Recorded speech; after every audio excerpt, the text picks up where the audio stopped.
Hello, आज हम आपके लिए अकाउंटेंसी का एक न्यू टॉपिक लेकर आए हैं जो कि है जर्नल। आज हम इसके ऊपर बात करेंगे। जर्नल बहुत ही बेसिक क्वेश्चंस इससे पूछे जाते हैं और एग्जाम में ये इसलिए पूछ दिए जाते हैं जिससे कि बच्चे मैक्सिमम मार्क्स स्कोर कर लें। ठीक है, स्टार्ट करते हैं। मैं हूँ आपकी फ्रेंड वर्षा। अगर आप इस चैनल पर नए हैं तो प्लीज़ चैनल को सब्सक्राइब कर लीजिएगा, और अगर आपने सब्सक्राइब कर लिया है तो बेल आइकन पर ज़रूर भी क्लिक कीजिएगा जिससे कि आने वाले वीडियो का नोटिफिकेशन आपको मिल जाए। स्टार्ट करते हैं वीडियो को। देखिए, सबसे पहले यहाँ पे क्वेश्चन आता है, in journal transactions as recorded on. बताइए, जर्नल के अंदर जो हम ट्रांजेक्शन्स करेंगे वो कैसे रिकॉर्ड किए जाते हैं? क्रोनोलॉजिकल बेसिस पे, एनालिटिकल बेसिस पे, कन्वीनियंस बेसिस पे, सेलेक्टिव बेसिस पे? बताइए क्या होगा इसका आंसर। बहुत ही बेसिक है, आप इजीली इसका आंसर कर सकते हैं। क्या होगा आंसर? देखिए, जर्नल जो है एक प्राइमरी बुक है, ये आपको पता है। जब भी हम रिकॉर्ड करते हैं ट्रांजेक्शन्स को तो सबसे पहले जर्नल में करते हैं, और इसको हम ओरिजिनल बुक भी बोलते हैं। जर्नल में ट्रांजेक्शन्स रिकॉर्ड किए जाते हैं क्रोनोलॉजिकल बेसिस पे। ऑप्शन 1 हमारा राइट आंसर है। क्रोनोलॉजिकल तो आप समझते ही होंगे, जैसे वो ट्रांजेक्शन अकर हो रहे हैं वैसे ही उनको रिकॉर्ड करना। ठीक है, और इसमें एक क्वेश्चन जो है वो भी बहुत पूछा जाता है, वो मैं आपको यहीं पे नोट करा देती हूँ। इसमें पूछा जाता है कि जर्नल में कितने कॉलम्स दिए होते हैं, तो याद रखिएगा जर्नल में 5 कॉलम दिए होते हैं। ये कॉलम के ऊपर भी क्वेश्चन काफी पूछा जाता है। ठीक है, नेक्स्ट आइए, in journal transactions are recorded on. अब ये देखिए, यही क्वेश्चन इन्होंने अलग तरीके से पूछा हुआ है। जर्नल में आप ट्रांजेक्शन्स कैसे रिकॉर्ड करते हैं? ईयरली बेसिस पे, मंथली, डेली या फिर पीरियोडिकल इंटरवल बेसिस पे? बताइए।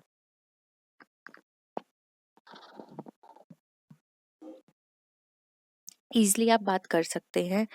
यहाँ पर देखिए, अभी हमने बात क्या की थी कि ये क्रोनोलॉजिकल बेसिस पे किया जाता है। ठीक है, तो क्रोनोलॉजिकल बेसिस का मतलब क्या होता है? जैसे जैसे वो ट्रांजेक्शन हो रहा है वैसे वैसे हम कर रहे हैं। तो यानी कि आज कोई ट्रांजेक्शन हुआ, मैं हमने आज ही रिकॉर्ड कर दिया, फिर कल जो होगा हम उसको कल रिकॉर्ड करेंगे, परसों जो होगा उसको हम परसों रिकॉर्ड करेंगे। यानी कि यहाँ पर बेसिस होता है इसका डेली। ठीक है, डेली के बेसिस पे इसमें ट्रांजेक्शन्स रिकॉर्ड किए जाते हैं, क्योंकि यहाँ पे रिकॉर्ड करने से ये हमें पता रहता है कि किस दिन हमने कौन कौन से ट्रांजेक्शन किए, और इसकी हेल्प से ही हम फर्दर लेजर और ट्रायल बैलेंस प्रिपेयर करते हैं।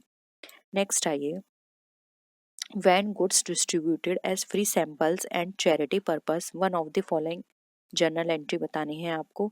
जब हम गुड्स को यहाँ पे सैंपल के बेसिस पर या चैरिटी के पर्पस से डिस्ट्रीब्यूट करते हैं, तो यहाँ पर हमारी कौन सी जर्नल एंट्री होगी?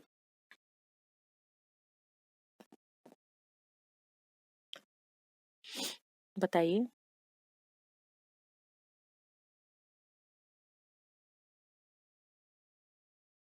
देखिए, हम गुड्स यहाँ पे सैंपल और चैरिटी के बेसिस पर दे रहे हैं। तो ये क्यों देते हैं? वो एडवर्टीजमेंट के बेसिस पर ही तो दे रहे हैं, क्योंकि हमें एडवर्टीजमेंट कर रहे हैं कि हमारा ये प्रोडक्ट है, इसको चेक कीजिए, अगर आपको फर्दर पसंद आता है तो आप शॉप भी कर सकते हैं। ठीक है, तो यहाँ पर आंसर आ जाएगा, एंट्री कर लेते हैं पहले, एडवर्टीजमेंट अकाउंट डेबिट टू। अब यहाँ पे जो आपने प्रोडक्ट दिया है वो आपने अपनी परचेजिंग से ही तो दिया है, जो आपने पहले परचेज किया होगा, तो यानी उसमें से लेस हो गया ये, तो यहाँ आ जाएगा परचेज अकाउंट। तो देखिए, क्लोजिंग स्टॉक वाला कट गया, P&L कट गया, सेल्स कट गया। ऑप्शन 2 यहाँ पे राइट आंसर हो जाएगा, advertisement account debit to purchase account. Clear है ये सारी चीज?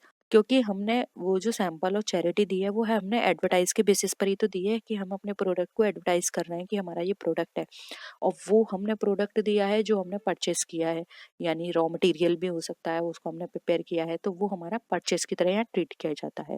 ठीक है, नेक्स्ट आइए। अब यहाँ पर बताना है आपको, जो इम्प्रेस्ड सिस्टम है वो हमारा किस कॉन्टेस्ट में यूज किया जाता है? परचेस बुक के बेसिस पर, सेल्स बुक के बेसिस पर, कैश बुक के बेसिस पर, या पेटी कैश बुक के बेसिस पर? इम्प्रेस्ड सिस्टम आपने पढ़ा होगा, क्या होता है?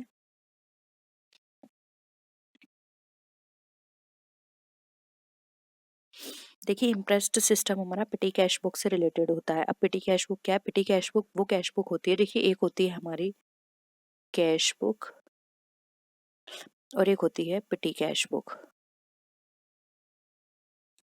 इसमें सिर्फ इतना अंतर है पिटी कैश बुक में, जैसे कि फॉर एग्जांपल आपने पेन खरीदा, आज आपने पेन खरीदा, थोड़ी देर बाद आपने इरेजर खरीदी, उसके थोड़ी देर बाद आपने क्या खरीदा, एक बुक खरीद ली, उसके थोड़ी देर बाद आपने मार्कर खरीद लिया। ठीक है, तो पिटी कैश बुक में क्या है, ये सब चीजें अलग अलग मेंशन की जा रही हैं। अब कैश बुक तो आप लेके बैठोगे नहीं कि बार बार आप ये चीजें मेंशन करो। कैश बुक में आप डायरेक्ट इसको कैसे डाल दोगे, स्टेशनरी करके, क्योंकि इन ये छोटे छोटे खर्चे भी मिला के आपका कितना खर्चा बैठ गया, 1000, जो कि बहुत मायने रखता है हमारे बिजनेस के लिए।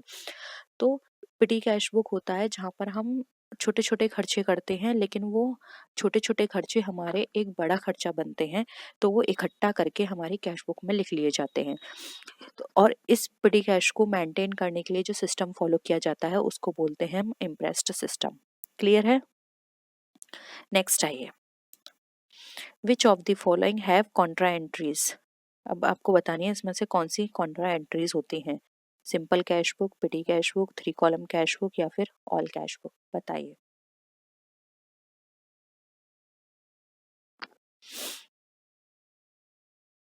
क्या लगता है इसका आंसर क्या हो सकता है? आंसर करिए जल्दी जल्दी। देखिए यहाँ पर इसका आंसर हो जाएगा ऑप्शन नंबर 3। जो कॉन्ट्रा एंट्रीज होती हैं वो हमारी 3 कॉलम कैश बुक के बेसिस पे की जाती हैं। कॉन्ट्रा एंट्रीज वो एंट्रीज हैं जहाँ पे हमारे बैंक भी इफेक्ट होता है, साथ ही साथ हमारा कैश बुक भी इफेक्ट हो रहा है, ठीक है, सेम टाइम पर।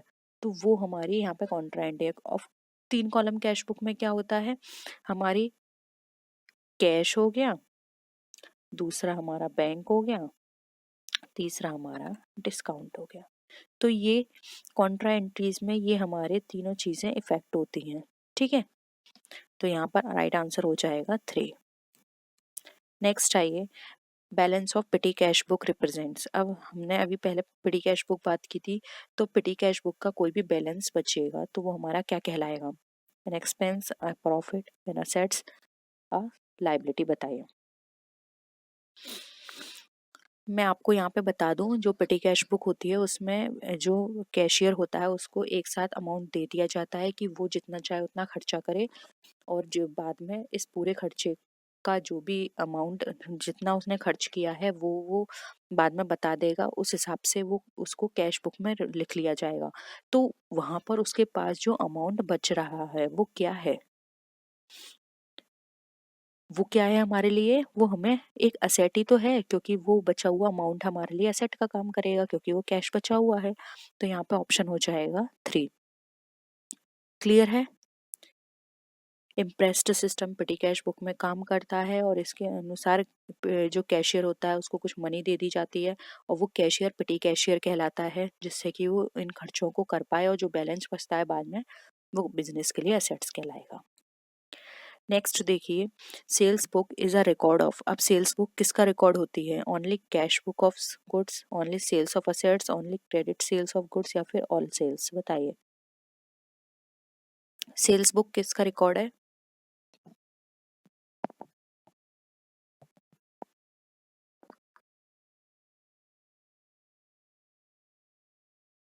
देखिए सेल्स बुक में हम रिकॉर्ड करते हैं क्रेडिट सेल्स का, याद रखिए। वहीं एक क्वेश्चन और आता है कि परचेज बुक क्या होती है, तो परचेज में हम क्रेडिट परचेज का रिकॉर्ड करते हैं। और अगर यहाँ पे हम कैश सेल्स की बात करेंगे तो कैश बुक में जाएगी, ठीक है। सारी सेल्स का मत करिएगा, सिर्फ और सिर्फ क्रेडिट सेल्स हमारी सेल्स बुक में जाती है। क्लियर है? नेक्स्ट आइए, a cash discount received is entered on the 3 column cash book on. अब कैश डिस्काउंट हमने रिसीव किया था, तो कैश डिस्काउंट हमने रिसीव किया है तो उसकी एंट्री बतानी है 3 कॉलम कैश बुक में किस साइड होगी।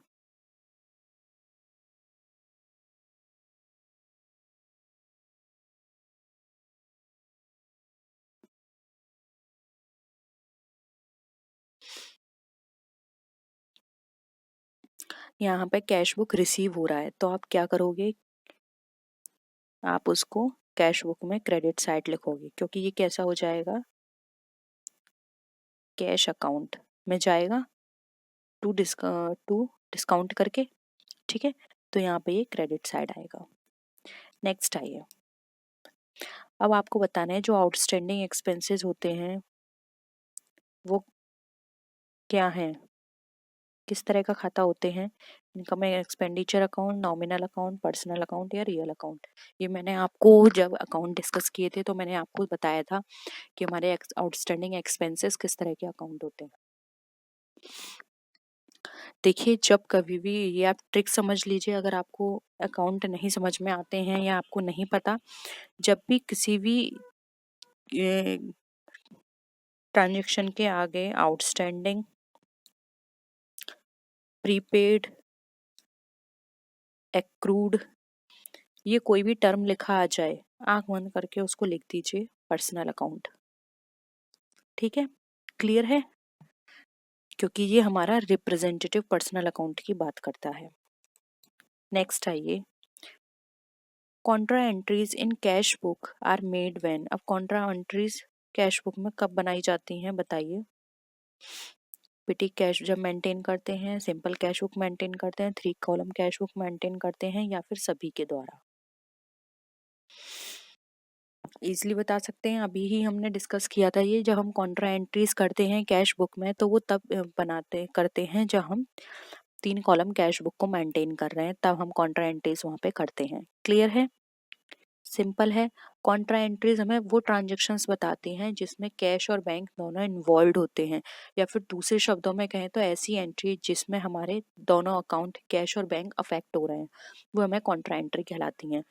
कॉन्ट्रा का लैटिन मीनिंग अपोजिट होता है। कॉन्ट्रा एंट्रीज कैश बुक में बनाई जाती हैं, 2 कॉलम होते हैं इसमें, cash book with cash and bank column, और triple column cash book maintain वहाँ की जाती है। ठीक है, तो ये दोनों साइड से अकाउंट प्रिपेयर किए जाते हैं सेम टाइम पर, इसलिए यहाँ पर ऑप्शन 3 राइट आंसर हो जाएगा। नेक्स्ट आइए, balance of cash book shows. अब जो हमारा कैश बुक है, बैलेंस है, वो क्या शो करता है? Deposited amount in bank, difference between income and expenditure, net real income, total available cash. बताइए।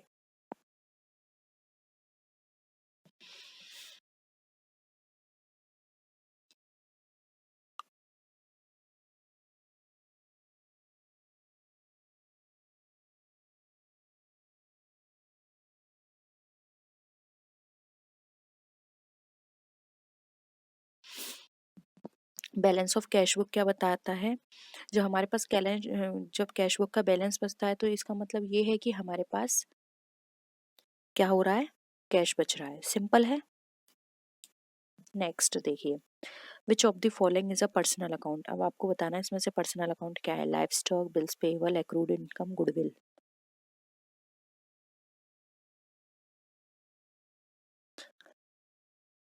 ये आपका एग्जाम में काफी बार पूछा गया है।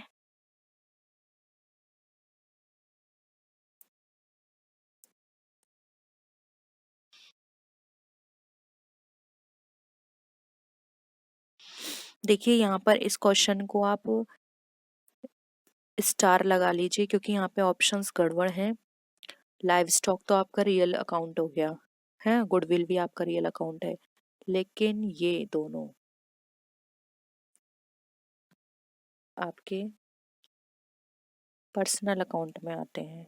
ठीक है, बिल्स पेएबल और एक्रूड इनकम, एक्रूड रेंट। क्योंकि बिल्स पेएबल जो है वो क्रेडिटर को रिप्रेजेंट करता है, और जो हमारे क्रेडिटर्स होते हैं वो एक पर्सन है, वेदर इट इज आर्टिफिशियल और पर्सनल। ठीक है, और बिल्स पेएबल इसलिए इस हिसाब से हम पर्सनल अकाउंट में कंसिडर करते हैं। वहीं एक्रूड इनकम की बात करें तो ये हमारा रिप्रेजेंटेटिव पर्सनल अकाउंट को बताता है। तो इस अकाउंट की वजह से हम इसको नेचुरल और आर्टिफिशियल पर्सन बोलते हैं। तो इस हिसाब से ये दोनों ही हमारे पर्सनल अकाउंट में कंसिडर किए जाते हैं, इसीलिए कोई एक ऑप्शन हम क्लिक नहीं कर सकते, इसलिए इस चीज को आप याद रखिएगा। ठीक है, नेक्स्ट आइए। नेक्स्ट है, cash book is an example of. अब कैश बुक जो है वो किसका एग्जाम्पल है?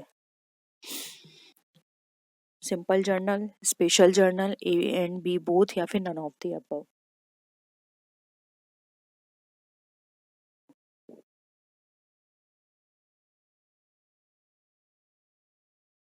देखिए, कैश बुक एक चीफ बुक होती है सभी सब्सिडरी बुक की। अगर ये चीफ बुक है यानी कि मेन बुक है तो हम इसको सिंपल जर्नल बोलेंगे, ठीक है, क्योंकि इसके अंदर सभी तरह के कैश ट्रांजेक्शन्स रिकॉर्ड किए जाते हैं बिजनेस से रिलेटेड। इसका जो फॉर्मेट होता है और जो मेथड होता है वो ट्रांजेक्शन्स को रिकॉर्ड करना है सेम वैसे ही जैसे कि लेजर में करते हैं, इसलिए ये हम सिंपल जर्नल में इसको कंसिडर करते हैं। ऑप्शन 1 है यहाँ पे हमारा राइट आंसर हो जाएगा। नेक्स्ट आइए, विच of the following is a personal account. अब इसमें से कौन सा हमारा पर्सनल अकाउंट है हमें ये बताना है, बताइए। Prepaid salary, drawing account, outstanding rent या फिर ऑल ऑफ द अबव। क्या लगता है आंसर इसका? देखिए अभी मैंने आपको बताया था प्रीपेड जिसके आ गया है वो हमारा पर्सनल है। ड्राइंग अगेन ये हमारा रिप्रेजेंट कर रहा है पर्सन को, ये भी आउटस्टैंडिंग ये भी, तो ऑल ऑफ द अबव हमारा करेक्ट आंसर हो जाएगा, ठीक है। नेक्स्ट आइए, आउटस्टैंडिंग वेजेस किस में आती हैं? करंट असेट्स में, करंट लायबिलिटीज, करंट एक्सपेंडिचर, वो कैपिटल एक्सपेंडिचर या रेवेन्यू एक्सपेंडिचर? आंसर करिए।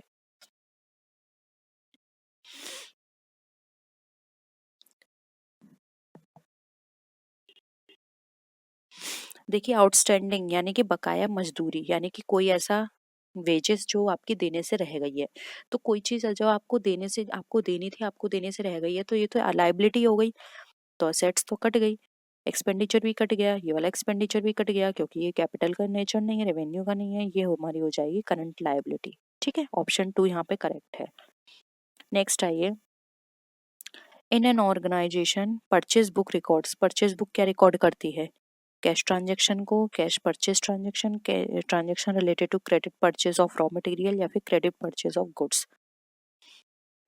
अच्छा सही से करिएगा, ऑप्शंस मिलते जुलते हैं तो गलत मत टिक मत करना, अच्छे से इसको आंसर करिए क्या होगा। देखिए ये तो आप नहीं करोगे अलग ही हो गया। अब बचा 3 और 4, इसमें आपको कंफ्यूजन हो सकता है तो अच्छे से समझिए। यहाँ पे सिर्फ ये रॉ मटेरियल की बात कर रहा है यहाँ गुड्स, तो रॉ मटेरियल में बाकी इसने और चीज खरीदी है वो इसमें इंक्लूड नहीं है तो ये भी गलत हो गया। गुड्स में तो कुछ भी आ सकता है, इसलिए ऑप्शन 4 हमारा राइट आंसर हो जाएगा, ठीक है, क्योंकि रॉ मटेरियल गुड्स में भी कंसिडर हो रहा है, क्योंकि रॉ मटेरियल को हम गुड्स भी बोलते हैं। Which of the following is not a book of primary entry. अब प्राइमरी एंट्री की कौन सी बुक नहीं है? Ledger, cash book, sales book या फिर बिल्स पेएबल। अगेन बहुत ही सिंपल है, ये पूरा टॉपिक ही सिंपल है, बस आपको थोड़ा सा बेसिक क्लियर करने हैं, बाकी ये टॉपिक आप इजीली कवर कर सकते हो। देखिए कैश बुक अभी हमने डिस्कस किया था, मेन बुक है। सेल्स मेन बुक है। बिल्स पेएबल मेन बुक है, जबकि लेजर के अंदर हम डिफरेंट टाइप्स के अकाउंट्स ओपन करते हैं, डिफरेंट बुक प्रिपेयर करते हैं, तो ये हमारी प्राइमरी बुक नहीं है, ये हमारी सब्सिडरी बुक है, ठीक है, क्योंकि इसके अंदर डिफरेंट टाइप्स के अकाउंट होते हैं जिसको हम क्लासिफाई करते हैं, समराइज करते हैं उसके अंदर इंफॉर्मेशंस, ठीक है, और वो किसके बेसिस पे की जाती हैं? जर्नल के बेसिस पे की जाती हैं, जो भी हमने उसमें डेबिट और क्रेडिट किया हुआ है। अब आप चाहें तो नोट कर सकते हैं हमारी प्राइमरी बुक कौन कौन सी होती हैं, जैसे कि कैश बुक हो गई, परचेज बुक हो गई, sales book, sales return book, purchase return book, bills payable, bills receivable और जर्नल प्रॉपर, ये सब हमारी प्राइमरी बुक है, ठीक है, इसलिए यहाँ पे ऑप्शन ए राइट आंसर हो जाएगा। नेक्स्ट आइए, अब आपको बताना है स्टॉक हमारा किस तरह का अकाउंट है, पर्सनल, नॉमिनल, रियल या स्टेटमेंट है।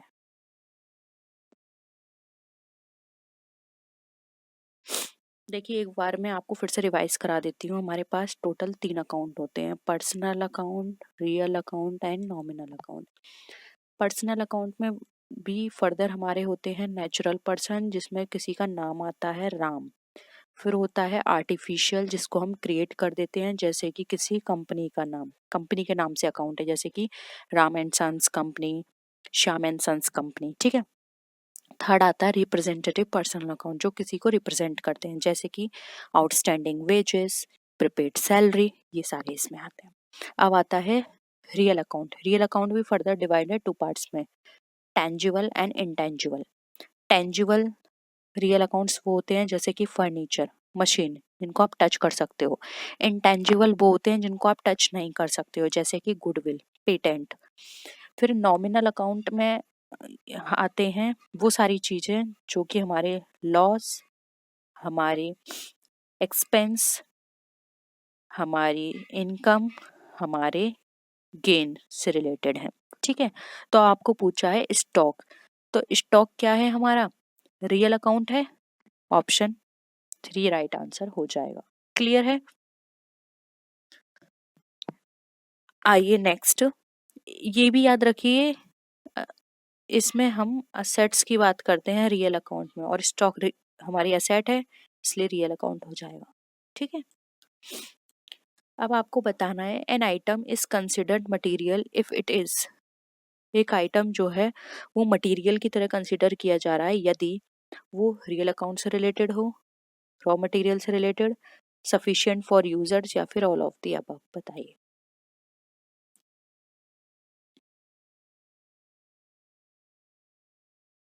देखिए, कोई भी आइटम मटेरियल तभी कहा जाएगा जब वो यूजर के लिए सफिशिएंट होगा, उसके काम का होगा। ठीक है, हम ऐसे ही किसी को भी मटेरियल नहीं बोल सकते जब तक कि वो उसके लिए इम्पोर्टेंट ना हो, उसके लिए मीनिंगफुल ना हो। इसलिए यहाँ पर ऑप्शन 3 राइट आंसर हो जाएगा। ठीक है, नेक्स्ट है cash discount allowed to a debtor should be credited to. अब कैश डिस्काउंट अलाउड हुआ है डेटर को, वो क्रेडिट किया जाएगा किस अकाउंट में?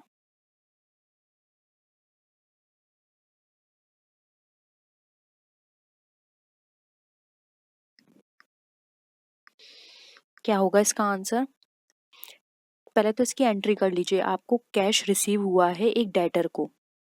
ठीक है, तो यहाँ पर कैश डिस्काउंट क्या रिसीव हुआ है? कैश, कैश अकाउंट डेबिट, क्योंकि कैश रिसीव हुआ है और डिस्काउंट पे रिसीव हुआ है, तो डिस्काउंट यानी कि खर्चा, लॉस डेबिट हो गया। और टू अ डेटर, डेटर से हुआ है तो हो जाएगा customer account.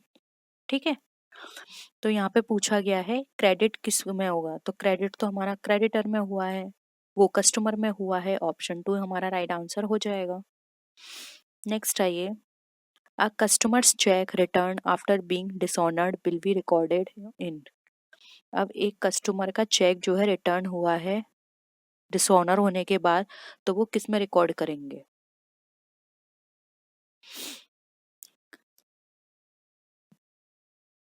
Purchase return book. अब देखिए, ऑप्शन से ही आप आंसर कर सकते हैं, purchase return book, cash return book, 3 column cash book, या फिर जर्नल बुक। आप इसको जर्नल बुक या जर्नल प्रॉपर भी कर सकते हैं। ठीक है, अब देखिए, कोई आपकी यहाँ पे चेक रिटर्न हुआ है ना कि परचेज, ये कट गया। अब चेक रिटर्न हुआ है, सेल्स नहीं। 3 कॉलम कैश बुक, यहाँ बैंक और कैश दोनों की बात नहीं हो रही। ठीक है, ये भी कट गया। बचा क्या? जर्नल बुक, या फिर हम इसको जर्नल प्रॉपर भी बोल सकते हैं। क्लियर है? तो इस तरह से एलिमिनेट के थ्रू भी आप अपने आंसर को निकाल सकते हो, एलिमिनेटिंग ऑप्शन से। ठीक है, जर्नल एक कैसी बुक है? फर्स्ट एंट्री की बुक है, ओरिजिनल एंट्री है, डेट वाइज एंट्री है, या फिर ऑल ऑफ द अबव है? बताइए।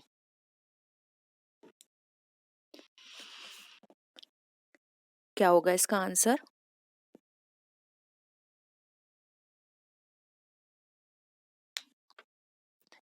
देखिए, आप सबको पता है जब हम अकाउंटिंग जर्नल प्रिपेयर करते हैं तो सबसे पहले हम उसमें ही अपने सारे ट्रांजैक्शंस को प्रिपेयर करते हैं, डिटेल अकाउंट बनाते हैं फाइनेंशियल ट्रांजैक्शन के लिए, और साथ ही साथ यहाँ हम सबसे पहले एंट्री करते हैं। तो सबसे पहले एंट्री करने के बेसिस पर हम इसको ओरिजिनल एंट्री भी बोलते हैं, फर्स्ट एंट्री भी बोलते हैं, और यहाँ पे जो जर्नल प्रिपेयर किए जाते हैं वो क्रोनोलॉजिकल बेसिस पे किए जाते हैं, इसलिए ये हमारी डेट वाइज एंट्री भी इसके अंदर होती हैं। इसलिए यहाँ पर ऑल ऑफ द अबव हमारा राइट आंसर हो जाएगा। आई होप क्लियर है ये। ठीक है, नेक्स्ट आते हैं।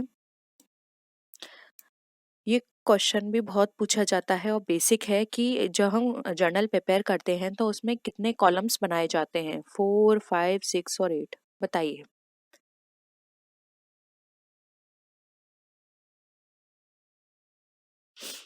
देखिए जर्नल ओरिजिनल एंट्री की एक बुक है जिसको हम क्रोनोलॉजिकल बेसिस पर प्रिपेयर करते हैं। ये एक ऐसा प्लेस होता है जहाँ पे ट्रांजैक्शंस फर्स्ट टाइम रिकॉर्ड किए जाते हैं। तो इस यहाँ पर आप कॉलम की बात करें तो टोटल 5 कॉलम होते हैं। अब ये 5 कॉलम कौन कौन से हैं, तो देखिए सबसे पहले आता है डेट का कॉलम, उसके बाद आता है पर्टिकुलर्स, उसके बाद आता है लेजर फोलियो, इसके बाद आता है अमाउंट डेबिट, फिर आता है अमाउंट क्रेडिट। तो 1 2 3 4 5 टोटल कितने कॉलम है? 5 कॉलम। तो हमारे जर्नल में टोटल 5 कॉलम प्रिपेयर किए जाते हैं। ठीक है, तो ये क्वेश्चन भी एग्जाम में बहुत पूछा जाता है, बेसिक है, इस चीज को आपको पता होना चाहिए। नेक्स्ट है machinery purchased in the journal entry for the transactions machinery account will be. बताइए, जब हम मशीनरी परचेज करते हैं जर्नल एंट्री में, तो वहां पर जो मशीनरी अकाउंट है हमारा क्या होगा? डेबिट होगा, क्रेडिट होगा, डेबिट और क्रेडिट दोनों, या फिर नन ऑफ द अबव। तो सबसे आसान तरीका है, आप सबसे पहले इसकी एंट्री बना लीजिए। देखिए व्हाट कम्स इन, क्या आ रहा है हमारे पास? मशीन आ रही है, तो आपको पता है व्हाट कम्स इन क्या होता है? डेबिट। तो machinery account debit. What goes out, क्या जा रहा है हमारे पास से? अब हमने मशीनरी परचेज किया तो कैश जा रहा है, तो टू कैश अकाउंट। हो गई एंट्री हमारी। अब यहाँ पे पूछा है मशीनरी अकाउंट क्या होगा, तो यहाँ पे मशीनरी अकाउंट को हमने डेबिट किया है, तो आंसर हो जाएगा ए, राइट। क्लियर है? बहुत ही सिंपल और बेसिक क्वेश्चंस हैं इस टॉपिक में। और फिर भी आपको डाउट लगता है तो आप नीचे कमेंट सेक्शन में बता सकते हैं, अगर हो सका तो हम थ्योरी भी एक बार डिस्कस कर लेंगे। ठीक है, नेक्स्ट है wages paid for installation of new machinery is debited to wages account, this is an error। तो पहले तो ये बताइए कि इसकी एंट्री क्या होगी? हमने कोई न्यू मशीनरी इंस्टॉल की तो उस पे हमने वेजेस दी, तो इसकी एंट्री क्या होगी? इन्होंने तो वेजेस अकाउंट को डेबिट कर दिया, तो ये कौन सा एरर है? यानी कि वेजेस अकाउंट तो नहीं होगा, इतना तो हमें पता चल गया। अब सही एंट्री और बता दीजिए।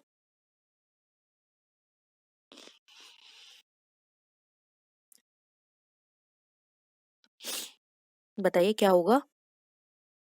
देखिए यहाँ पे इसका आंसर हो जाएगा टू प्रिंसिपल, क्योंकि यहाँ पर हमने प्रिंसिपल को इग्नोर कर दिया।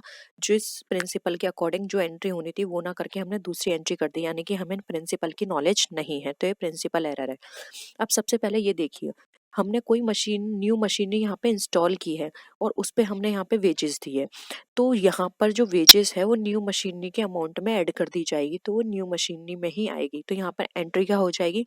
Machinery account debit to cash account, ये एंट्री होगी, ना कि वेजेस अकाउंट। ठीक है, तो ये एक प्रिंसिपल एरर है। नेक्स्ट देखिए, the accounts that are related with income expenditure profit and loss are called. ऐसे अकाउंट्स जो कि हमारे income expenditure profit and loss account से रिलेटेड हैं वो रियल अकाउंट कहलाएंगे, नॉमिनल, पर्सनल, या फिर नन ऑफ द अबव। बताइए।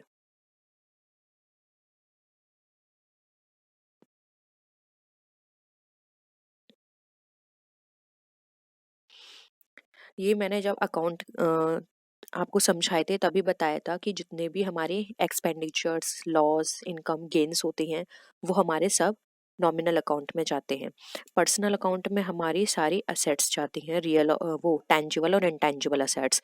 पर्सनल अकाउंट में हमारे पर्सन से रिलेटेड सारी चीज़ें होती हैं, जैसे कि representative personal account, artificial person and इसके साथ ही साथ नेचुरल पर्सन, वो हमारे पर्सनल अकाउंट में आते हैं। तो ये हमारा इसका राइट आंसर हो जाएगा टू। क्लियर है? नेक्स्ट आइए, received 5,000 from Ram wrongly posted to his account as 50,000, this is an error of। अब यहाँ पे अमाउंट की गड़बड़ी हुई है, 5,000 करने थे, आपने 50,000 कर दिए, तो ये कौन सा एरर है? Error of commission, error of principle, compensating error, या फिर none of the above.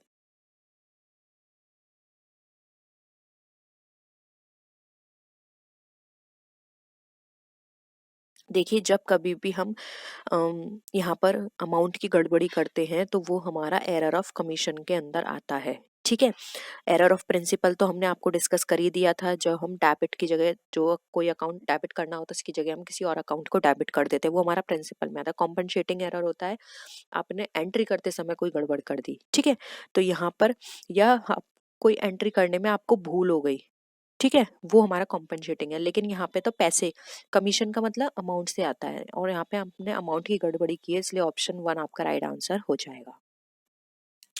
Next आइए, पेड सैलरी ₹2000 टू मोहन, यानी मोहन को सैलरी पे की 2000 रुपये। अब यहाँ पे कौन सा अकाउंट डेबिट किया जाएगा? अगेन यहाँ पर आप इसकी एंट्री कर लो, उसके बाद आपको इजीली समझ में आ जाएगा।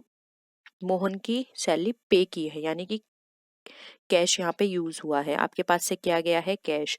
क्या खर्चा हुआ है? सैलरी। तो एंट्री होगी salary account debit to, sorry, to cash account, ठीक है। तो यहाँ पे डेबिट की पूछा है, सैलरी आपका डेबिट आंसर हो जाएगा। क्लियर है? क्रेडिट होगा आपका कैश अकाउंट, क्योंकि आपने सैलरी दी है तो आपके पास से कैश गया। और अगर उसमें साफ दिया हुआ है कि बैंक से पेमेंट किया, तो कैश की जगह आप बैंक भी कर सकते हो। नेक्स्ट देखिए, when purchase account is credited. अब परचेज अकाउंट को कब क्रेडिट किया जाता है?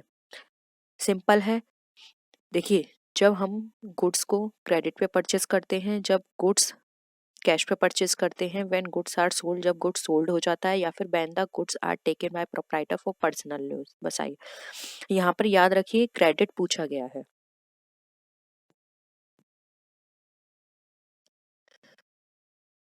अगर डेबिट पूछा जाता तो हम यहाँ पर ये करते कि हमने गुड्स को क्रेडिट पे परचेज किया है, लेकिन यहाँ पे तो क्रेडिट पूछा गया है, तो कोई भी अमाउंट परचेज को हम क्रेडिट कर रहे हैं। तो देखिए, when goods are purchased on credit, तो यहाँ तो डेबिट आएगा, तो ये वाली कट गई। When goods are purchased on cash, ये भी कट गया। व्हेन गुड्स आर सोल्ड, जब हम गुड्स सोल्ड कर रहे हैं, तो ये भी हमारा यहाँ पे राइट आंसर नहीं होगा, ठीक है। राइट आंसर क्या होगा? ऑप्शन 4, जब हम कोई भी प्रोप्राइटर पर्सनल यूज के लिए गुड लेगा, क्योंकि देखिए यहाँ पर आपने ड्राइंग करी तो हो जाएगा drawings account debit to purchase account, क्योंकि जो भी आपने गुड्स ड्राइंग किया है वो आपकी परचेज में से ही लिया गया होगा, इसलिए वहां पर क्रेडिट हमारा हो जाएगा परचेज अकाउंट। तो क्लियर है, यहाँ पर हमारा राइट आंसर हो जाएगा। नेक्स्ट देखिए, 10,000 की आपने मशीनरी परचेज की है, जो कि रॉन्गली डेबिट हो गई है परचेज अकाउंट में। ये किस तरह का एरर है? यानी कि आपको मशीनरी अकाउंट को डेबिट करना था, कोई और अकाउंट आप पे डेबिट हो गया, तो सीधा साधा आंसर है, ये हमारा एरर ऑफ प्रिंसिपल है। क्लियर है? नेक्स्ट आइए, अब आपने यहाँ पे वेजेस अकाउंट में 500 रुपये पोस्ट किए instead of machinery account. Machinery account में आपको 500 करने थे, आपने वेजेस अकाउंट में कर दिए, तो ये आपका किस तरह का है खर्चा, बताइए। वो किस तरह का एरर है? तो अगेन ये भी हमारा प्रिंसिपल एरर है, क्योंकि यहाँ पे आपने गड़बड़ कर दी, मशीनरी की जगह आपने वेजेस कर दिया, तो ये डेबिट और यहाँ पे अकाउंट्स की गड़बड़ी हुई है, जो कि हमारे प्रिंसिपल एरर को बताता है। नेक्स्ट आइए, आपने कोई भी वेजेस पे की है, erection of new plant should be debited to, बताइए। यानी कि आपने न्यू प्लांट लगाया था, उसके लिए आपने वेजेस दी, तो कौन सा अकाउंट डेबिट होगा? देखिए, जब भी हम कोई न्यू प्लांट या न्यू मशीनरी परचेज करते हैं, तो उसके साथ साथ हमें जो भी कैरेज, वेजेस, इंस्टॉलेशन एक्सपेंसेस, जो कुछ भी खर्चा उस समय लगता है, वो सारा हमारा उसी चीज में ऐड कर दिया जाता है। फॉर एग्जाम्पल, आप खुद देखिए, आप कोई ड्रेस परचेज करने जाते हो, ठीक है। अब ड्रेस परचेज करने गए, वहां पर आपने आप उस जगह तक गए, यानी कि आपका किराया, ठीक है, उस परचेज करने में, या फिर आप किसी और के साथ गए, तो वहां पर आपने उसको कमीशन दिया, जो कुछ भी आपने उस ड्रेस को परचेज करने में जितने भी खर्चे किए, वो सारे आप उस ड्रेस के अमाउंट में ऐड कर देते हो। फिर आप बताते हो कि ये ड्रेस हमें इतने रुपए की पड़ी, यानी कि आपने उस ड्रेस को परचेज करने में और भी खर्चे किए, जो कि आपने उस ड्रेस की अमाउंट में ऐड कर दिए। सेम ऐसा ही यहाँ होता है। तो यहाँ पर आपने न्यू प्लांट को इंस्टॉल करने के लिए वेजेस दी है, तो ये भी आपके उस जो न्यू प्लांट है उसमें ऐड कर दी जाएगी, इसलिए यहाँ पे प्लांट अकाउंट राइट आंसर हो जाएगा। नेक्स्ट देखिए, विच of the following items will have a debit balance. अब इसमें से कौन सा आइटम का डेबिट बैलेंस होता है। आप याद रखिए, जितनी भी असेट्स होती हैं उनके हमेशा डेबिट बैलेंस होते हैं। तो अब आप देख लीजिए इन 4 ऑप्शन में से आपको कहाँ पे असेट्स दिखाई देता है। मैंने आपको इतना हिंट दे दिया है कि हमारे असेट्स के डेबिट बैलेंस निकल कर आते हैं।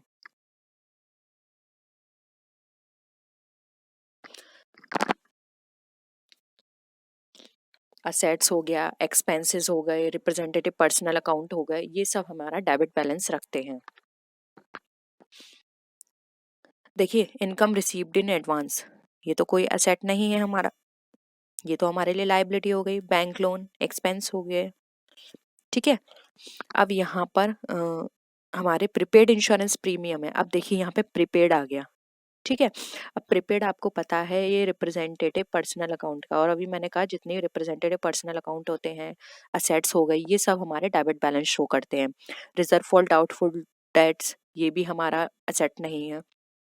तो ये सारी चीजें को छोड़ते हुए हमारा जो प्रीपेड इंश्योरेंस प्रीमियम है, ये हमारा यहाँ पे डेबिट बैलेंस शो करेगा, इसलिए यहाँ पे राइट आंसर हो जाएगा। नेक्स्ट आइए, the installation expenses for a new machinery will be debited to.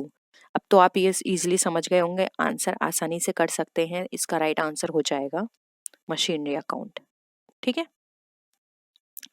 Next देखिए, एक इंश्योरेंस क्लेम है 3,000 रुपए का, जो कि एक्सेप्ट कर लिया गया है in respect of stock of ₹5,000, यानी 5,000 की जगह 3,000 रुपए इंश्योरेंस क्लेम एक्सेप्ट कर लिए गए हैं।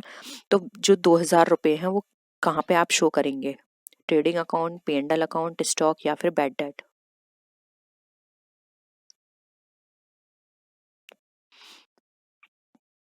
देखिए कि एंट्री लेके चलते हैं, आपका हुआ आग से नुकसान, ठीक है। लॉस हो गया आपका आग से 5,000 रुपए का, तो लॉस बाय फायर, इसकी एंट्री होगी loss by fire account debit to trading account. Entry कर लेते हैं, loss by fire debit to trading account, ठीक है, 5,000 रुपए से, ठीक है। अब यहाँ पे इंश्योरेंस आपको मिल रहा है, इंश्योरेंस कितना मिल रहा है आपको यहाँ पर 3,000 रुपए का, तो इसकी एंट्री करिए। इंश्योरेंस मिला तो ये डेबिट होगा, इंश्योरेंस अकाउंट डेबिट 3,000 रुपए, और नुकसान आपका कितना हो रहा है यहाँ पे 2,000 का, तो लॉस है, P&L में जाएगा, sorry P&L account debit 2,000 to loss by fire 5,000। Clear है, इंश्योरेंस से आपको 3,000 मिल रहा है P&L में, क्योंकि ये खर्चा हो गया आपका, नुकसान है 2,000 वहां पे गया, और आपका यहाँ पे क्रेडिट हो जाएंगे पूरे 5,000 रुपए। तो यहाँ पर आपका राइट आंसर हो जाएगा option number B, profit and loss account. Clear है। नेक्स्ट आइए,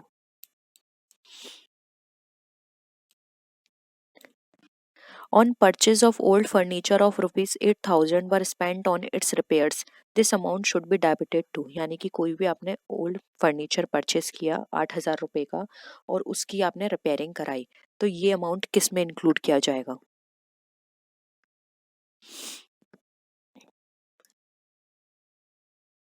देखिए, यहाँ भी वही कॉन्सेप्ट चलेगा जो अभी मैंने आपको पहले बताया था, कि जब भी हम कोई न्यू प्लांट मशीनरी परचेज करते हैं तो उसके इंस्टॉलेशन में उसको पूरा प्रॉपर लाने में जितने भी खर्चे लगते हैं सब उसमें ऐड करते हैं। सेम ऐसे ही आपने कोई ओल्ड फर्नीचर खरीदा, तो आप तो यही कहोगे ना कि यार इसकी मजदूरी इतनी लग गई, इसको वहां से लाने में किराया इतना लग गया, तो ये टोटल हमें मशीन इतने रुपए की पड़ी, ठीक है। यानी कि आपने वो सब उसमें ऐड कर दिए।